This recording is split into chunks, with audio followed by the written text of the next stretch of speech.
नमस्कार, one read news में आपका स्वागत है। हम यहाँ भारत की सबसे ज़रूरी खबरों का एक शांत, साफ और तथ्यात्मक विश्लेषण करते हैं। तो चलिए, आज की बड़ी खबरों को समझने का सिलसिला शुरू करते हैं। तो चलिए शुरुआत करते हैं हमारे पहले सेक्शन से, सत्ता, नीति और जनता। यहाँ हम देखेंगे देश की वो बड़ी राजनीतिक और न्याय कहानियां जिनका सीधा असर हम सब पर पड़ता है। तो पहली खबर, जानते हैं ये सूचना के अधिकार और निजता के बीच जो एक बहस चलती रहती है उससे जुड़ी है। दिल्ली हाईकोर्ट ने एक बड़ा फैसला सुनाया है। अदालत ने प्रधानमंत्री मोदी के 1978 के बीए रिकॉर्ड को सार्वजनिक करने के आदेश को रद्द कर दिया है और इसे व्यक्तिगत जानकारी बताया है। अब यहाँ जो सबसे दिलचस्प बात है वो है कोर्ट का तर्क। कोर्ट ने सार्वजनिक हित और सार्वजनिक जिज्ञासा के बीच एक बहुत ही साफ लाइन खींची है। उनका कहना है कि सिर्फ इसलिए कि लोग किसी चीज के बारे में जानना चाहते हैं, ये जरूरी नहीं कि वो जानकारी सार्वजनिक हित में ही हो।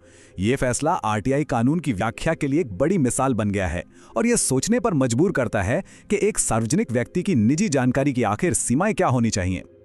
अब बात करते हैं चुनाव प्रणाली में हो रहे एक बहुत बड़े एक स्ट्रैटेजिक बदलाव की। भारतीय चुनाव आयोग यानी ईसीआई ने बताया है कि उसने पिछले 6 महीनों में राजनीतिक दलों के साथ करीब 5000 बैठकें की हैं। ये कोई मामूली बात नहीं है, ये एक नई और सोची समझी पहल है। तो इसका असली मतलब क्या है? इसका मतलब ये है कि चुनाव आयोग अब सिर्फ एक रेफरी की तरह काम नहीं कर रहा, जो बस नियम बताता है और गलती होने पर सीटी बजाता है। नहीं, अब वो एक मध्यस्थ की भूमिका निभा रहा है। इन बैठकों का मकसद है कि विवादों को बढ़ने से पहले ही बातचीत से सुलझा लिया जाए, ताकि चुनावी प्रक्रिया में सबका विश्वास बना रहे। आज के राजनीतिक माहौल में ये एक बहुत ही जरूरी कदम है। यहाँ पर न्यायपालिका की भूमिका का एक और बड़ा दिलचस्प मामला सामने आया है। सुप्रीम कोर्ट ने चुनाव विश्लेषक संजय कुमार को गिरफ्तारी से सुरक्षा दी है। उनके खिलाफ ईसीआई ने ही गलत सूचना फैलाने के आरोप में एफआईआर दर्ज करवाई थी। ये मामला बहुत अहम है क्योंकि ये विश्लेषण और गलत सूचना के बीच की उस बारीक लाइन को दिखाता है। देखिए, एक तरफ चुनाव आयोग का काम है गलत सूचना को रोकना ताकि चुनाव निष्पक्ष हों, तो वहीं दूसरी तरफ विश्लेषकों को अपना काम करने की आज़ादी भी होनी चाहिए।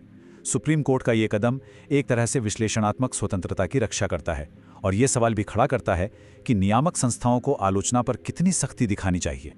अब एक ऐसे फैसले की बात करते हैं जिसका सीधा असर देश के लाखों लाखों मजदूरों पर पड़ेगा, खासकर जो आजकल गिग इकोनॉमी में काम कर रहे हैं। सुप्रीम कोर्ट ने एक ऐतिहासिक फैसले में कहा है कि सरकार आउटसोर्सिंग का इस्तेमाल मजदूरों के शोषण के लिए नहीं कर सकती। मामला ये था कि सरकारी विभाग अक्सर स्थायी नौकरियों की जगह ठेके पर लोगों को रखते हैं, जहां उन्हें ना तो अच्छा वेतन मिलता है और ना ही कोई सामाजिक सुरक्षा। अदालत ने साफ कहा कि सरकार सिर्फ बाजार की कोई आम कंपनी नहीं है, बल्कि उसके अपने नागरिकों के प्रति संवैधानिक दायित्व भी हैं। और देखिए, पिछले फैसले का जो पूरा निचोड़ है ना, वो इस एक लाइन में है, राज्य को एक आदर्श नियोक्ता होना चाहिए। ये सिर्फ एक लाइन नहीं, बल्कि एक सिद्धांत है। इसका मतलब है कि सरकार को एक मिसाल कायम करनी होगी। उसे दिखाना होगा कि सही वेतन, काम करने की अच्छी परिस्थितियां और श्रम कानूनों का सम्मान कैसे किया जाता है। यह फैसला इस विचार को मजबूत करता है कि सरकार की जिम्मेदारी सिर्फ काम करवाना नहीं, बल्कि काम करने वालों की गरिमा और अधिकारों की रक्षा करना भी है। ये गिग इकोनॉमी के इस दौर में श्रमिक अधिकारों के लिए एक बहुत बड़ी जीत है। चलिए अब थोड़ा पॉलिटिकल गलियारों का रुख करते हैं। दिल्ली के पूर्व मुख्यमंत्री अरविंद केजरीवाल ने एक प्रस्तावित बिल को लेकर गृह मंत्री अमित शाह पर निशाना साधा है। उन्होंने सवाल उठाया है कि भाई, जिन नेताओं पर आपराधिक आरोप हैं, उन्हें राजनीतिक दल कैसे शामिल कर सकते हैं। अब इसमें जो एक राजनीतिक तंज है वो समझिए। एक तरफ तो जेल में बंद मंत्रियों के खिलाफ कानून बनाने की बात होती है और दूसरी तरफ पार्टियां आरोपी नेताओं का अपनी पार्टी में स्वागत करती हैं। ये टिप्पणी सीधे तौर पर राजनीतिक नैतिकता और कथनी करने के फर्क पर सवाल खड़ी करती है। अब खबर जम्मू कश्मीर से। देखिए, पूर्व मुख्यमंत्री महबूबा मुफ्ती ने श्रीनगर में एक विरोध प्रदर्शन किया है। उनकी मांग है कि जिन कश्मीरी कैदियों को राज्य के बाहर की जेलों में रखा गया है, उन्हें वापस कश्मीर लाया जाए।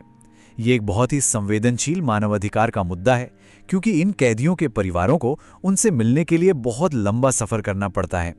साथ ही ये एक राजनीतिक कदम भी है, जिसके जरिए महबूबा मुफ्ती अपने मुख्य वोट बैंक से जुड़ने और कश्मीर में मानवाधिकारों की स्थिति पर ध्यान खींचने की कोशिश कर रही हैं।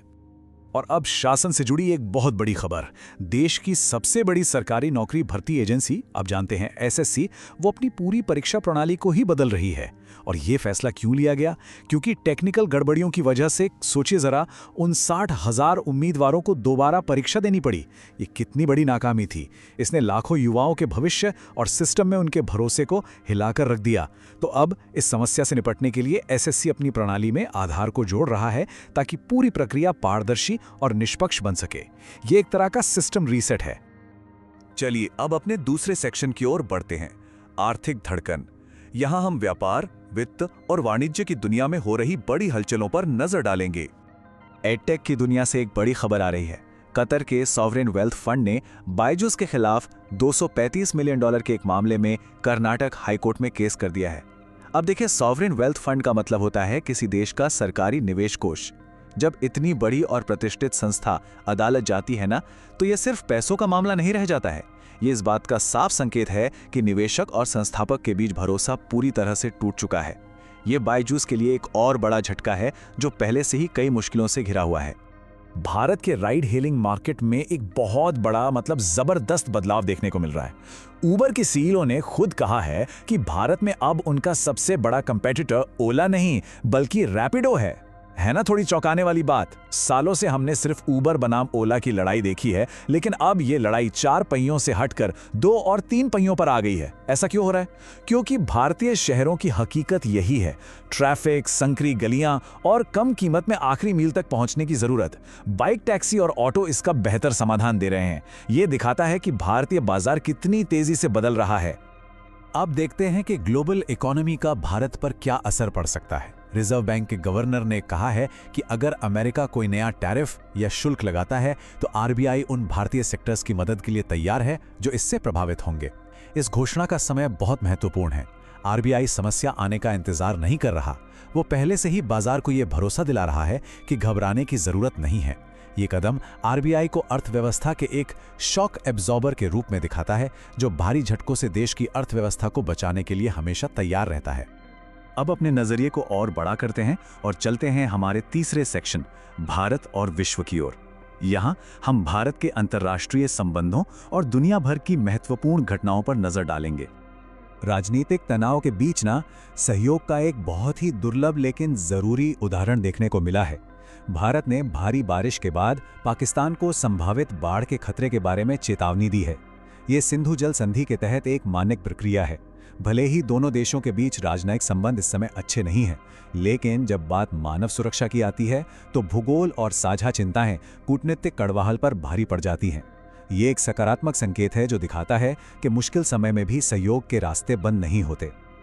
हिंद प्रशांत क्षेत्र में भारत की भूमिका लगातार बढ़ रही है।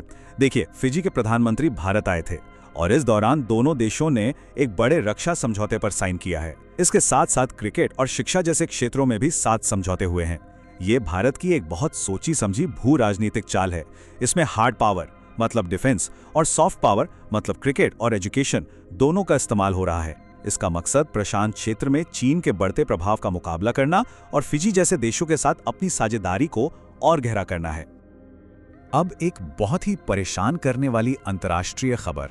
गाजा के नासिर अस्पताल पर एक इजरायली हवाई हमला हुआ, जिसमें कम से कम 20 लोगों के मारे जाने की खबर है और इनमें 5 अंतर्राष्ट्रीय पत्रकार भी शामिल हैं। इस घटना की दुनिया भर में निंदा हो रही है। हम यहाँ सिर्फ तथ्यों को प्रस्तुत कर रहे हैं, जैसा कि स्रोत में दिया गया है। ये एक ऐसी घटना है जिसने एक बार फिर इस संघर्ष की मानवीय कीमत को सबके सामने ला दिया है। और इस घटना की जो गंभीरता है ना, वो ये एक लाइन सबसे अच्छे से बताती है, सच्चाई पर एक और हमला फिर से। ये सिर्फ एक हमला नहीं है, इसके मायने बहुत गहरे हैं। देखिए, अंतर्राष्ट्रीय कानूनों के तहत एक अस्पताल एक सुरक्षित जगह होती है। इसी तरह पत्रकार जो संघर्ष क्षेत्रों से खबरें दुनिया तक पहुंचाते हैं, उन्हें भी संरक्षण मिला होता है। जब इन दोनों पर एक साथ हमला होता है, तो ये सिर्फ एक सैन्य कार्रवाई नहीं रह जाती। ये उन लोगों पर हमला है जो पीड़ितों की देखभाल करते हैं और उन पर भी जो दुनिया को उनकी कहानी सुनाते हैं। चलिए अब यूक्रेन संघर्ष की बात करते हैं। नेटो ने यूक्रेन को $50 बिलियन की सैन्य मदद का एक और पैकेज देने का वादा किया है। ये रूस की चेतावनियों के बावजूद किया जा रहा है। अब सवाल ये उठता है कि क्या इससे सिर्फ युद्ध और लंबा खिंचेगा, लेकिन जो विश्लेषण है वो ये बताता है कि ये असल में भविष्य में होने वाली शांति वार्ता के लिए अपनी पोजीशन मजबूत करने की कोशिश है। तर्क ये है कि जब आप बातचीत की मेज पर जाएं तो आप एक मजबूत स्थिति से बात करें, ना कि कमजोर स्थिति से। अब अमेरिका से खबर। राष्ट्रपति ट्रंप ने 2 विवादित कार्यकारी आदेशों पर साइन किए हैं। एक झंडा जलाने वालों पर मुकदमा चलाने का निर्देश देता है और दूसरा कैशलेस जमानत सुधारों को निशाना बनाता है। नागरिक अधिकार समूहों का कहना है कि ये आदेश तो असंवैधानिक हैं।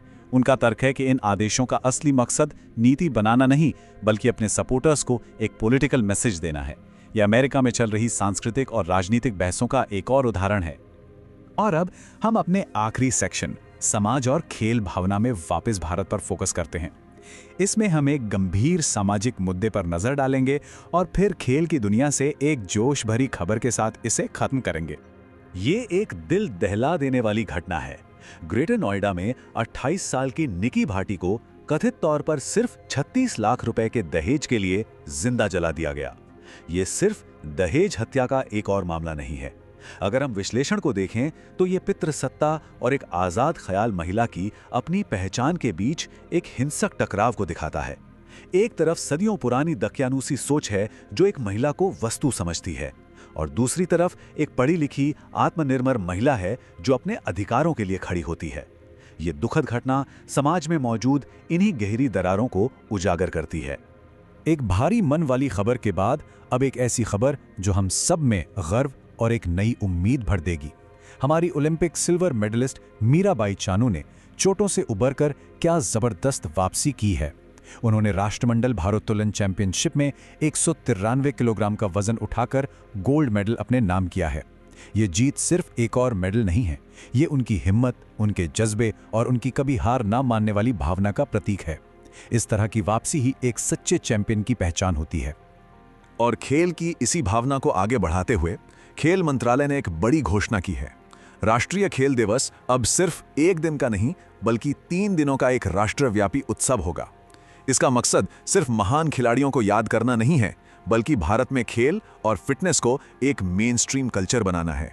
लक्ष्य ये है कि खेल सिर्फ कुछ एथलीटों तक ही सीमित ना रहे, बल्कि ये हर भारतीय के जीवन का एक जरूरी हिस्सा बन जाए। ये एक स्वस्थ भारत की दिशा में एक बहुत महत्वपूर्ण कदम है। और आज का ये विश्लेषण हम इसी आखिरी विचार के साथ खत्म करते हैं। अनुयायी नहीं, विचारक पैदा करना, यही हमारा मकसद है। हम तथ्य और विश्लेषण इसलिए प्रस्तुत करते हैं ताकि लोग सिर्फ खबरों का अनुसरण न करें, बल्कि खुद सोचें, समझें और अपनी एक स्वतंत्र राय बना सकें। हर सुबह 8 बजे इस विश्लेषण को सुनने के लिए हमें स्पॉटिफाई और यूट्यूब पर फॉलो करें। कल सुबह 8 बजे एक नए विश्लेषण के साथ फिर मिलेंगे। तब तक अपना ध्यान रखें। नमस्कार।